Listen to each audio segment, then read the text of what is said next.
Olá, guerreiros e guerreiras aí que estão se preparando para a prova da OAB nessa quarentena, né? Pessoal, eu sou a professora Janine Lobo e estou aqui para dar algumas dicas de direito constitucional para vocês para essa segunda fase. Né? Na segunda fase, direito constitucional, em termos de peça, devemos nos preocupar com as ações do processo constitucional, né? Então, aí, o processo constitucional compreendido em sentido amplo, né? Em sentido amplo, ele abarca as ações do controle concentrado de constitucionalidade e também os remédios constitucionais, tá certo, pessoal? Então, as ações de controle concentrado de constitucionalidade são aquelas, né, da competência do Supremo Tribunal Federal, tá certo? Em que ele conhece de maneira originária. Quem pode provocar o Supremo Tribunal Federal? Né? São os legitimados do artigo 103 da Constituição Federal.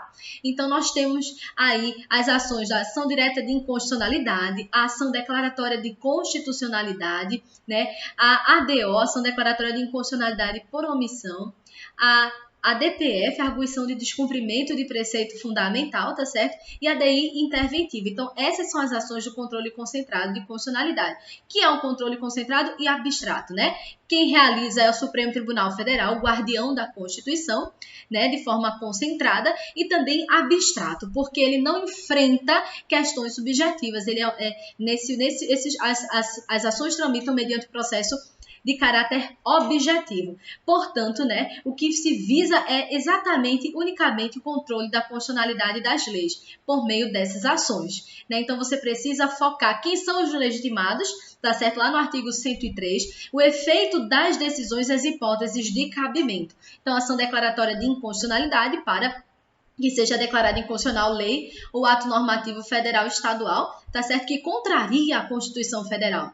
A ação declaratória de constitucionalidade para declarar lei federal constitucional. A ação declaratória de inconstitucionalidade por omissão para declarar a inconstitucionalidade da omissão do legislador, tá certo? A arguição de descumprimento de preceito fundamental para que seja configurado descumprimento de preceito fundamental.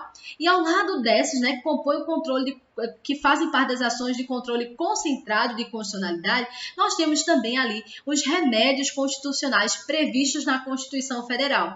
Então, chamo a atenção para vocês, para esses remédios, tá certo? O mandado de segurança, a ação popular, o habeas data, né, a ação civil pública. Então, esses remédios constitucionais, né, diferentemente das ações de controle concentrado de constitucionalidade, esses remédios se prestam a um controle difuso de constitucionalidade. Ao contrário do controle concentrado de constitucionalidade, o processo nesse controle difuso é um processo subjetivo, em que se discute direito subjetivo e não somente, né, a proteção da ordem jurídica de uma forma abstrata, tá certo? Então, no âmago de ações populares, ações civis públicas, mandado de segurança, mandado de injunção, habeas data, nessas ações, pessoal, se discute direitos subjetivos e também se tutela a Constituição Federal de maneira difusa, né, como nós estabelecemos aqui. Então, tá certo? Então, atentem. Então, a primeira coisa que eu quero chamar a atenção para vocês em se tratando de remédios constitucionais,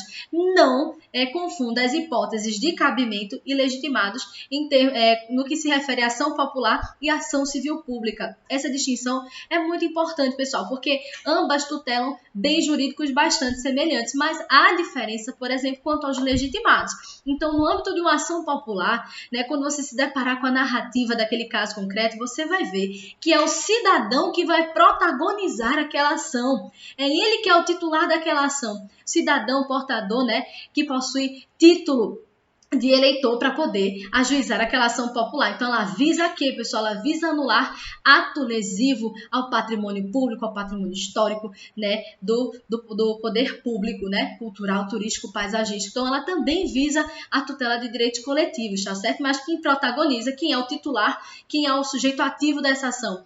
É o cidadão. Então, não confunda com as hipóteses, né, com a ação civil pública, que também tutela bens jurídicos semelhantes. Porém, a ação civil pública, ela parece um pouco com uma ação de responsabilidade civil, né, para responsabilizar aqueles que estejam cometendo danos ao patrimônio, ao meio ambiente, tá certo? Só que com legitimados diferentes, né? A ação civil pública pode ser promovida pelo Ministério Público, pela Defensoria Pública e também pela Administração Pública Direta e Indireta, ou seja, União, Estados, municípios, Distrito Federal, suas autarquias, fundações, empresas públicas e sociedades de economia mista.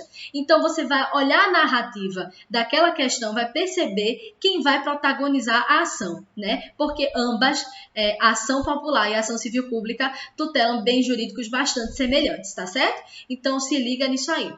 Um outro detalhe importante, né? Dentre os remédios constitucionais, nós temos o mandado de injunção, né? O mandado de injunção é aquele remédio constitucional, né, à disposição de qualquer cidadão, sempre que ele queira combater omissões legislativas, omissões estas que estão impedindo aquele cidadão de exercer seus direitos, né, suas prerrogativas de liberdade, de nacionalidade, de soberania. Então, tanto o mandado de injunção quanto a ação direta de inconstitucionalidade por omissão, elas visam a combater justamente a omissão do legislador em editar leis, tá certo? Só que existe uma grande diferença. O mandado de injunção, ele acontece, né, num processo subjetivo, ele faz parte dos remédios constitucionais, ao passo que a ação declaratória de inconstitucionalidade por omissão, ela faz parte das ações de controle concentrado de constitucionalidade e abstrato, não adentra direito subjetivo, né? Então, atentem para a diferença, né,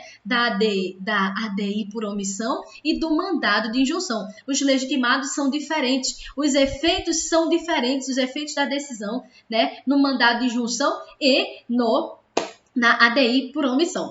E se tratando de mandado de injunção, atentem também, né, para a Lei 13.300, né, e os efeitos da decisão, né, e aí a gente tem a corrente concretista intermediária, em que em sede de mandado de injunção, por exemplo, ajuizado ali no Supremo Tribunal Federal, pode o Supremo, né, constituir o legislador em mora, tá certo? Para depois, caso o legislador não resolva, não supra a mora legislativa, o judiciário poder dar solução para aquele caso concreto, tá certo? Mas tanto em mandado de injunção quanto ADI por omissão, estamos aí diante de um objetivo, né? Combater a omissão legislativa, que existe quando, pessoal, quando estamos diante de uma norma constitucional de eficácia limitada, de princípio institutivo que institui o dever de legislar para o legislador, tá certo? E que a ausência dessa norma está prejudicando o cidadão.